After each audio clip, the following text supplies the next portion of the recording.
Public transportation. It was the last train of the night. 11:47 p.m., that hour where the city stops pretending it's still awake. There were 5 of us in the car. Not unusual for a late train. What was unusual, what I didn't think about until later, was that we'd all gotten on at the same stop, same platform, same car, like we'd been directed there without knowing it. Nobody talked. Nobody looked up. You keep your head down on late trains. You wait for your stop. You go home. That's the rule. The woman across from me had earbuds in, but nothing was playing. I could tell, no movement, no scrolling, just the same dim screen sitting still in her hand. 2 seats down, a man in a grey hoodie with his eyes closed, too still to be asleep. Near the door, a college kid with a backpack between his feet, head dipping forward every few seconds. And at the far end of the car, a man in a suit, briefcase on his lap, hands folded on top of it, watching the dark window like he was waiting for something specific to pass by. 5 strangers. No connection, no reason to be in the same place. Just the last train home. We made it 2 stops before it happened. The train slowed, then stopped. Not at a station, no platform lights, no signs, just black tunnel pressing up against the glass. Nobody reacted at first. Trains stop sometimes, that's normal. Then the intercom crackled. Conductor, intercom. Attention passengers, we're experiencing a brief delay. Please remain calm. Everything is fine. We should be moving again shortly. Normal. Almost. The woman across from me pulled one earbud out.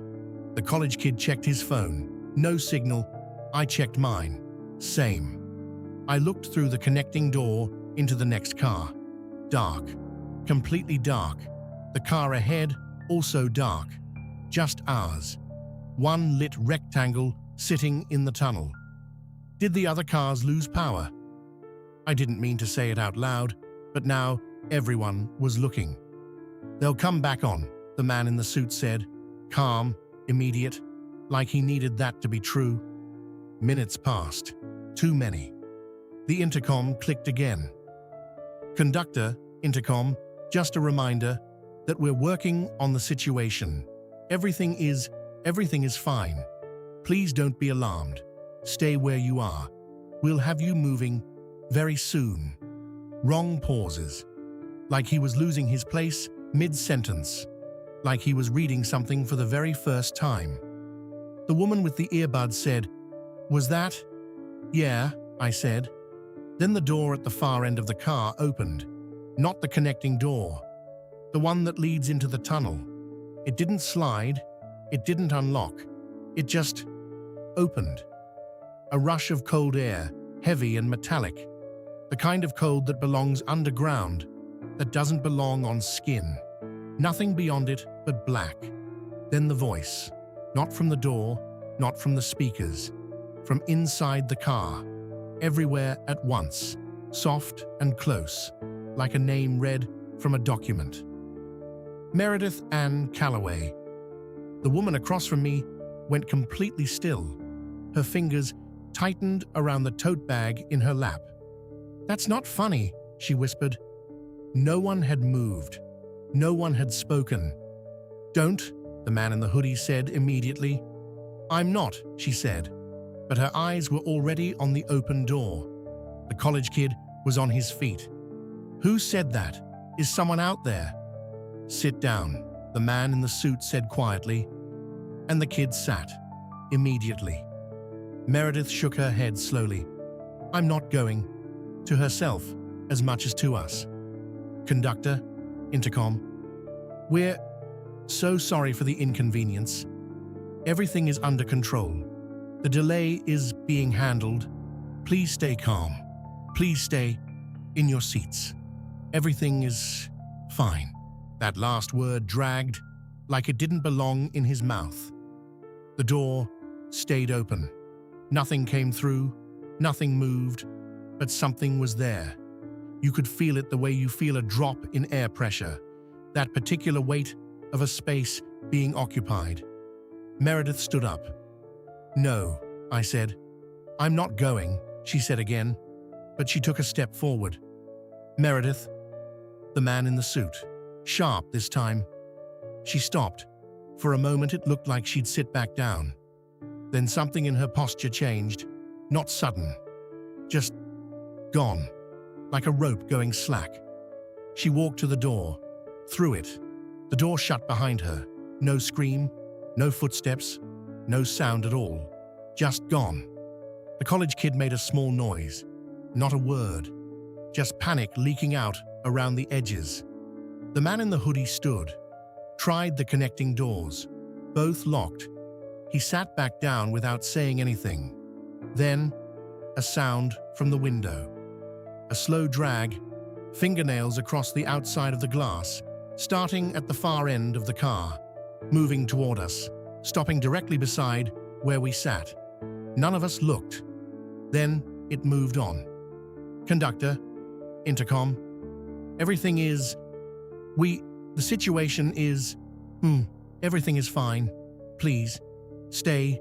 Everything is fine." The voice wasn't just nervous anymore. Something was wrong with it below the words. Wrong with the shape of it. The door opened again. And this time, it didn't wait. "Daniel James Whitmore." That's what the voice said next. Same softness, same closeness.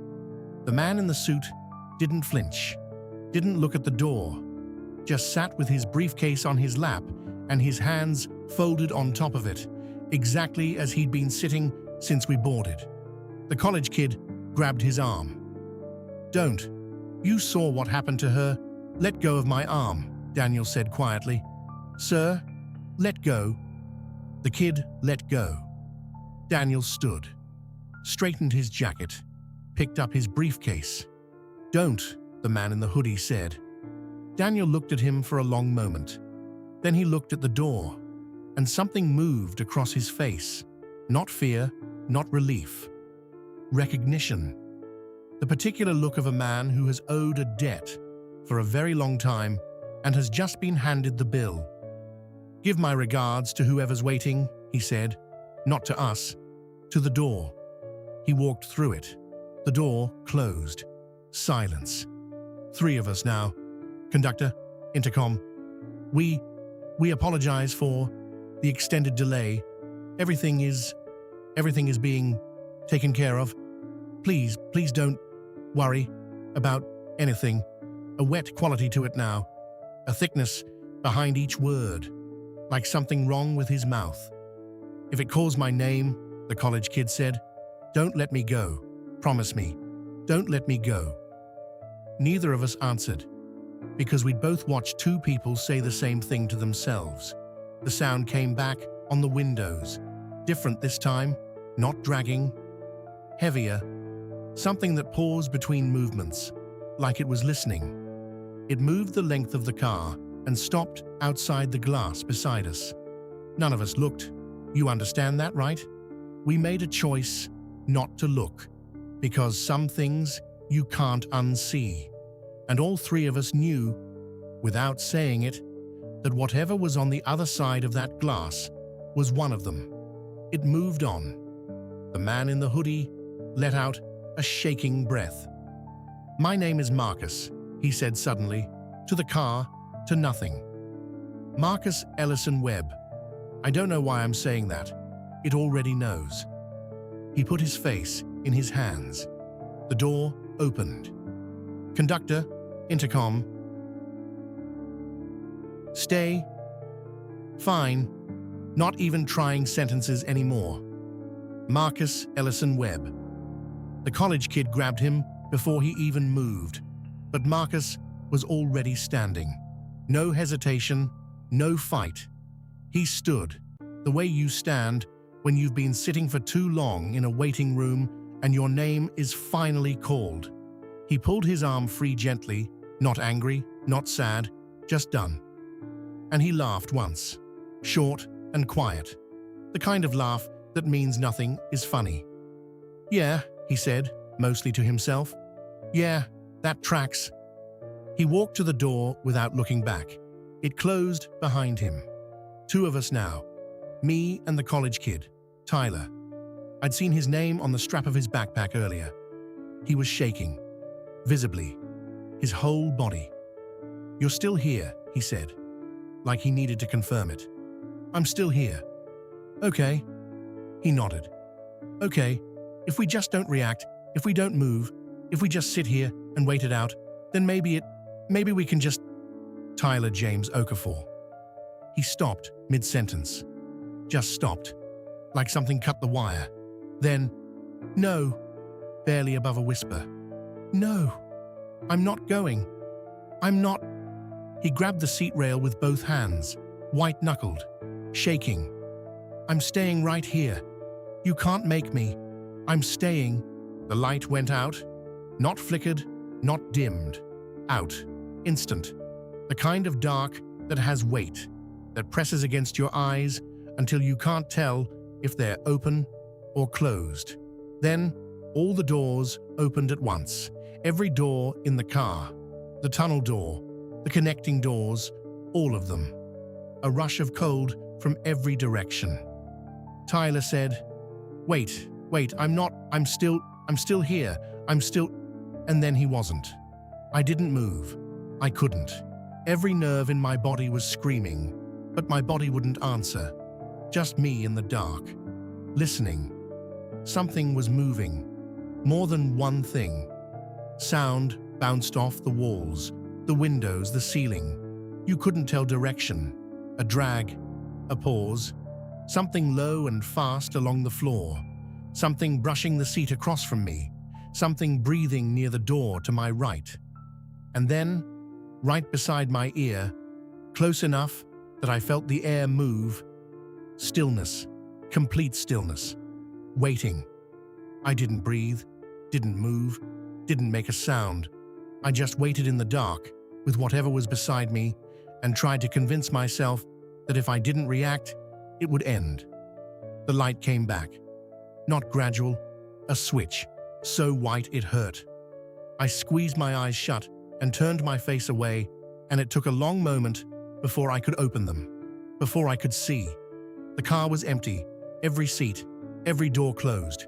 No cold air, no sound, no Meredith, no Daniel, no Marcus, no Tyler, not a backpack, not a scuff mark, not a single thing that said any of them had ever been here.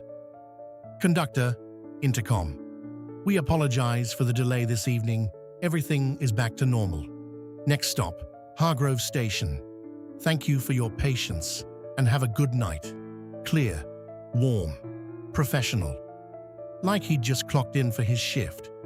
I sat there looking at the empty seats for a long time, looking for anything. There was nothing. The train slowed. Platform lights came up outside the windows. Hargrove Station. People on the other side of the glass. Faces lit by phones. Tired, bored, ordinary. A perfectly ordinary night. The doors opened. I turned to look out at the platform, at the exit signs, the escalators, the people. The world past the turnstiles. Normal, real, safe. And then the station lights went out. Not flickered, out. Every light on the platform, every sign, every screen. Gone. Somewhere in the dark, people made confused sounds, reaching for their phones. I sat very still. I heard footsteps, or something like footsteps, moving slow across the platform, getting closer, and then a voice, soft, gentle, welcoming, inviting.